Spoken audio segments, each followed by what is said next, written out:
À Kinshasa, depuis plusieurs jours déjà, la rumeur qui bruissait au siège de l'Assemblée provinciale est devenue le principal sujet de conversation.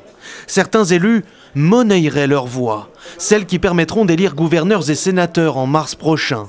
Sous couvert d'anonymat, certains candidats évoquent des sommes allant de 20 000 à 50 000 $ pour un vote en sa faveur. Et les enchères auraient débuté il y a plus d'un mois déjà. Mais dans l'hémicycle, ce mardi, personne ne se sentait concerné. Nous ne sommes pas du tout concernés par rapport à ce genre de propos. Nous ne sommes pas des marchandises pour qu'on vienne nous acheter. Nous ne marchanderons jamais les voix au sein de notre parti. Et nous sommes venus ici à l'Assemblée provinciale pour faire le travail, rien que le travail.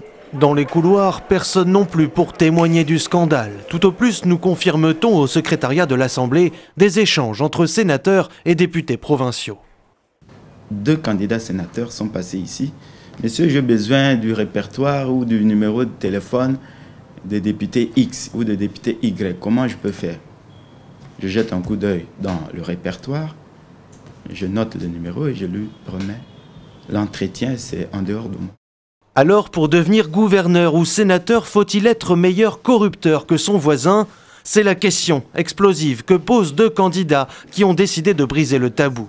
Tout comme l'homme d'affaires Adam Bombolé, un autre candidat, proche collaborateur du président Tshisekedi, a jeté l'éponge. Je me suis rendu compte que c'était une pratique assez généralisée. Et je pense qu'il était de mon devoir, pour respecter la volonté du chef de l'État, mais aussi mes convictions, de ne pas tomber dans ce genre de pratique et qu'aurait été la valeur d'un sénateur qui finalement n'y est arrivé que par la corruption.